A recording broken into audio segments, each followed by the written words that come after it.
Good morning, good afternoon, good evening. I hope you're well.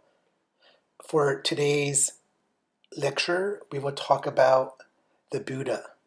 The Buddha is the first gem of three gems within the Buddhist traditions. Before talking about the Buddha, allow me to give a few numbers or facts about the Buddhist tradition.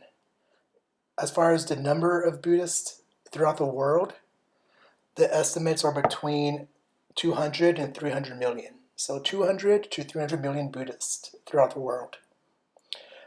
Buddhists primarily are originated from the Southeast and East Asia, and then there are minority groups throughout the rest of the world, including the Americas and Europe and so forth.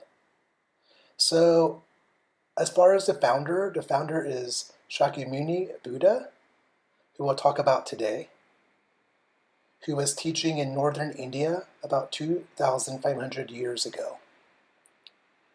He is the most recent of a long line of Buddhas. So we talked about, when we were introducing the study of religions, that one of the common patterns within some religious traditions is the sage, or the Asian sage, and we see that here within the Buddhist tradition. Within the Buddhist tradition, it is believed that the Buddha manifests the Buddha self in different human beings throughout generations from one to the next as is needed. So the last Buddha to be manifested and to be the enlightened one is the Buddha we'll talk about today.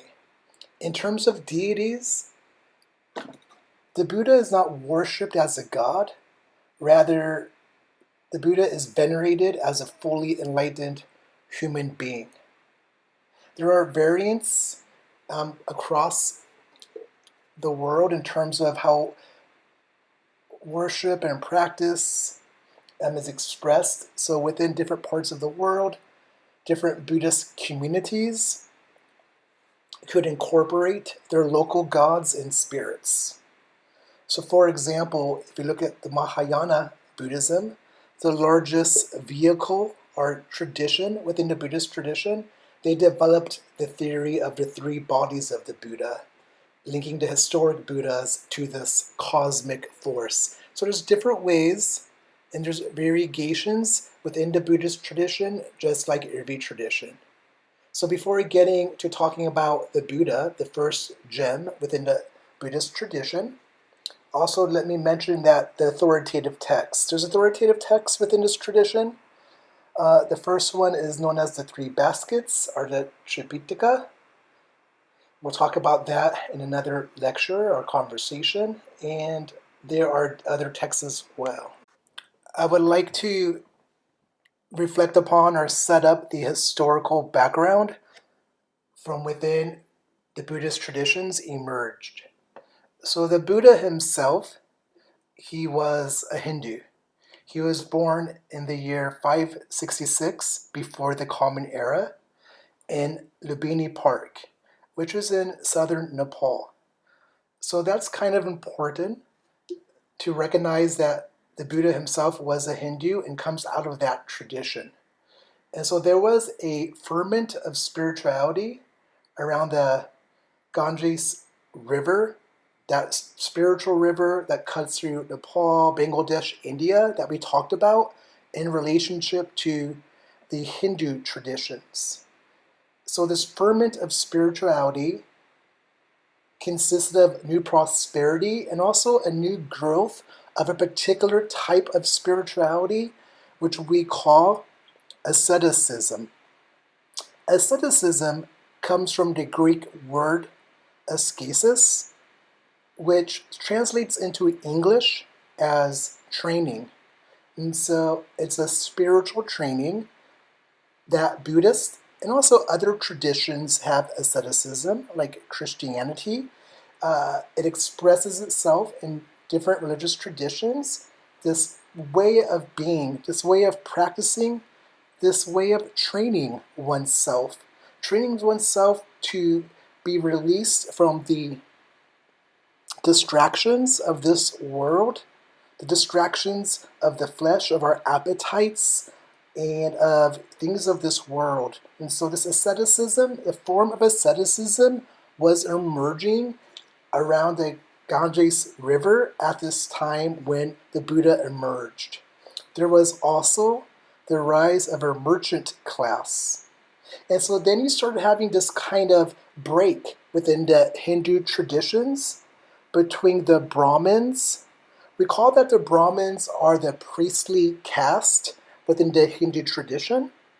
So you have a break between the Brahmins, the priestly caste, and these ascetics who will become Buddhist.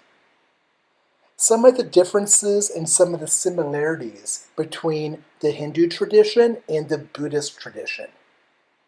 Within the Hindu tradition, going back to the Vedas, the oldest of the sacred texts within that tradition, the Brahmins affirmed animal sacrifice, whereas the Buddhist ascetics rejected this practice. Buddhist ascetics emphasize the role of the self-effort over supplications to deities. Some commonalities include both Hinduism and Buddhism affirm karma and reincarnation. So karma and reincarnation are common beliefs across the Ganges spiritualities, the Buddhist and Hindu traditions. Okay, so there are two major Buddhist innovations that we should mention now, and maybe we could return to in another lecture or within this lecture as well. The first being, remember within the Hindu tradition, it is believed that each of us has a Atman, which roughly translates as soul. And there is the world soul, which is the source for everything that exists and which holds everything together, the Brahman within the Hindu tradition. And each of us has an Atman, a soul that wants to be united with the Brahman and with all that is true. Within the Buddhist tradition, there is no Atman. In the Buddhist tradition, it is believed that each of us does not have an Atman, that there is no permanent soul. So their teaching is called Anatman. Anatman meaning no soul. We have no soul. And so there is this emphasis on the impermanence of everything that we see. Even if we believe it to be permanent, it is an illusion. Another innovation has less to do with, say, doctrine, formally speaking, and more so to do with society. And this is the emphasis on social egalitarianism. So social egalitarianism is an innovation and is something that is different from what we see within the Hindu traditions, where there is this emphasis in the Hindu traditions on the caste system. So the caste system sets up some kind of hierarchical structure, whereas within the Buddhist tradition, you are going to see more emphasis towards egalitarianism. Okay, so again, now here turning to the Buddha himself. Again, as I mentioned, the Buddha was born in 566 before the Common Era at Lumbini Park in southern Nepal. Buddha's personal name is Siddhartha. However, this name is not found in the Pali Canon. The Pali Canon is the Buddhist sacred text. It's called the Pali Canon because these texts were written in this language called Pali. So Siddhartha Gautama is another name that we use to reference the Buddha. So Siddhartha and then Gautama. Gautama is a name that references the clan, the people from which the Buddha came from. So let's turn to the first gem. These three gems are sources of authority within the Buddhist tradition. The first gem is the Buddha. And then the second gem is Dharma, which means the teachings of the Buddha. Remember, in the Hindu tradition, the word Dharma was the closest word we got to religion, and often it's translated as duty. In the Buddhist tradition, we're using that word Dharma to reference the teachings of Buddha. And that's the second gem. The third gem is called the Sangha, and the Sangha is the community. So there's three sources of guidance or authority within the Buddhist traditions: the Buddha himself, the Buddha's teachings, and then the community. So today, in this lecture, we only want to focus on the first gem, the Buddha. So briefly, regarding the life of the Buddha. The birth of the Buddha was a miraculous birth. It is contoured by these miraculous happenings and stories. So a sacred white elephant, a white elephant signified good fortune within this tradition, entered the body of the queen, Mahamaya, and becomes the embryo. And so the queen is on, the story goes, this is here the story of the Buddha's birth. Queen Mahamaya was on her way to her home city, and she stopped to rest at a park. The park is known as Lumbini, and there the baby was born through her side. And that night, a bright light illuminated the world to mark this sacred, holy event. So this infant was named Siddhartha, which means he who achieves success. But again, Buddhists rarely use this name. They prefer using the titles when they're referencing the Buddha. They prefer the spiritual title, Shakyamuni, which means the sage of the Shakyas, our Lord, which is translated as Buddha. So on the basis of physical signs, the Brahmins predicted that a young prince would become a great emperor or an enlightened Buddha. So these were the predictions that were made regarding the future, the life of Siddhartha. His father, who was the king, the father ordered those who took care of the young one day to be Buddha. The father ordered those who took care of him that there should be no evidence of life's sufferings allowed within his purview, within his life. So like a lot of parents, the king wanted to protect his young son from experiencing suffering.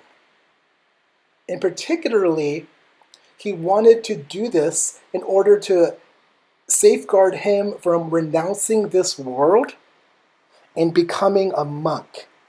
Because remember that these wise people, the Brahmins, came and they predicted that this young prince would either become a great emperor or an enlightened Buddha.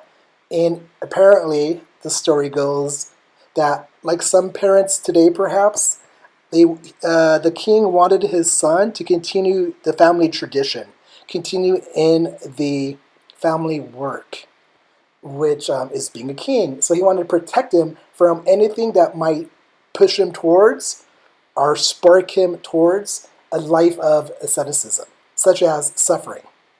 This worked out only so long. Eventually, and here we're going to go to this story, which is called The Four Sights and the Great Departure. The story of the Four Sights of the Great Departure. Eventually, young Siddhartha was out and about. He was in a chariot going through a park, this royal park. And on this journey, no longer was he shielded from seeing the sufferings of the world.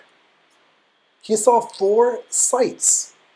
The Buddha, or Siddhartha, saw a sick man, and then he saw a suffering man, then he saw a dead man, and finally, the fourth sight, he saw an ascetic, so a monk.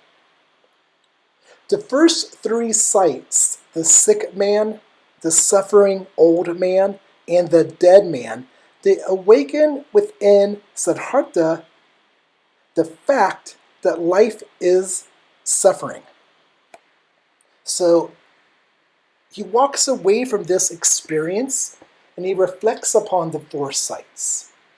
Siddhartha eventually flees the palace with 5 other students, and they become wandering ascetics, learning yoga. This fleeing the palace and becoming wandering ascetics. At this time, Siddhartha was married and had a child, and he decided that none of this was worthwhile and what he wanted after being awakened or jarred by seeing the sick man, suffering old man, and the dead man. So he leaves, and this leaving, going into the forest with his students, is called the Great Departure. So he seeks wisdom, seeks enlightenment, which is what he saw in the 4th sight within the ascetic. So within the ascetic, he saw this tranquility. He saw this peace. And that peace and tranquility that the ascetic embodied was something that Siddhartha wanted for himself. And so again, he goes away on this great departure. And for 6 years, he subsisted on 1 palmful each, him and his students, on 1 palmful each of water and food per day. So that is kind of asceticism 101, trying to train your body to let go of these kind of fleshly desires in order to create space for enlightenment. After years of asceticism, after years in the forest and practicing meditation and asceticism, Siddhartha became convinced that asceticism itself cannot produce enlightenment. And so he traveled to a town. This town today is presently called Bodh Gaya. So Bodh Gaya, once he arrives in Bodh Gaya, he decides to sit under a pipal tree. And at this time, he remembers a moment as a child when he experienced this time of enlightenment, when he was in this wakeful meditational trance. To quote from one source, the Bodhisattva, or Siddhartha, recounts, "I thought of a time when my Saigon father was working and I was sitting in the cool shade of a rose apple tree, quite secluded from sensual desires, secluded from unprofitable things. I had entered upon and abided in the first meditation." So meditation becomes this window into enlightenment that is not afforded by the mere practices of asceticism. So of being harsh to one's body, so to speak, right? That training alone doesn't lead to enlightenment. So meditation, as meditation is important within the Hindu traditions, very much so, we'll see that meditation is important practice within the Buddhist traditions. Okay, so again, he became secluded from unprofitable things and entered upon and abided in the first meditation, which is accompanied by thinking and exploring with happiness and pleasure, born of seclusion. I thought, might that be the way to enlightenment? Then, following upon that memory of the past, there came the recognition that this was the way to enlightenment. And so it's under this pipal tree known as the Bodhi tree. This is a sacred tree, something that perhaps we could call a axis mundi, right? This point where sacred depth, sacred importance within the Buddhist tradition is this pipal tree, this Bodhi tree, which is a site of pilgrimage, a site of reverence, up to the present day. So it's under this particular pipal tree. And pipal trees, by the way, are important across the Buddhist tradition as kind of a symbol of enlightenment. Symbols are important in many religious traditions, obviously.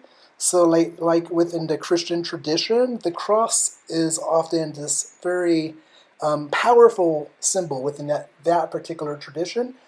Likewise, the pipal tree is important within the Buddhist tradition. It's a sign of enlightenment, whereas maybe the cross is a sign of the sacrifice of Jesus Christ. The pipal tree is a sign of enlightenment because of this experience that Shakyamuni, Siddhartha, had under it. So Siddhartha was sitting under this pipal tree, and he was meditating. He was meditating and seeking enlightenment, and along the way, he was challenged. He was challenged by the Lord of Death. So the Lord of Death, named Mara, attempted to thwart the Buddha's attempt towards enlightenment. Not to make too much of a comparison here, because we're looking at two different traditions in two different locations, but this does remind me of the story about Jesus of Nazareth being drawn into the wilderness and being tempted by Satan before he started his ministry, teaching in the synagogues. Here you have, before Siddhartha reaches enlightenment, you have the Lord of Death, Mara, trying to get in the way, trying to be that distraction. So Siddhartha calls upon the earth, and this earthquake drives Mara, the Lord of Death, away. Eventually, Siddhartha meditates, becomes more conscious, more aware, and more mindful. Siddhartha remembers past lives and gains deeper insight into karma. Karma being that point of continuity between the Hindu traditions and the Buddhist traditions. And also during this time under the pipal tree, Siddhartha contemplates the end of suffering. And it's at this moment that the Four Noble Truths come to mind and enlighten the mind of Siddhartha. So the Four Noble Truths, why don't we include this particular introduction to the Buddhist traditions by mentioning the Four Noble Truths. The Four Noble Truths take us to the second gem, that is Dharma. So let's touch a little bit into this second gem, Dharma. The first gem is the Buddha himself. The second gem is Dharma, the teachings of the Buddha. And the third gem is going to be the community, the Sangha. Let's go a little bit into the Dharma, and maybe we could pick it up in another lecture at another time. But just to mention, sitting under the pipal tree, the Buddha becomes enlightened and thinks about suffering, thinks about karma, thinks about past lives, and arrives at this truth. This truth is simply this. The truth that emerges is known as the Four Noble Truths. And here they are. The first noble truth is that of suffering. No living being, according to the Buddha, can escape suffering. Suffering which is known as dukkha.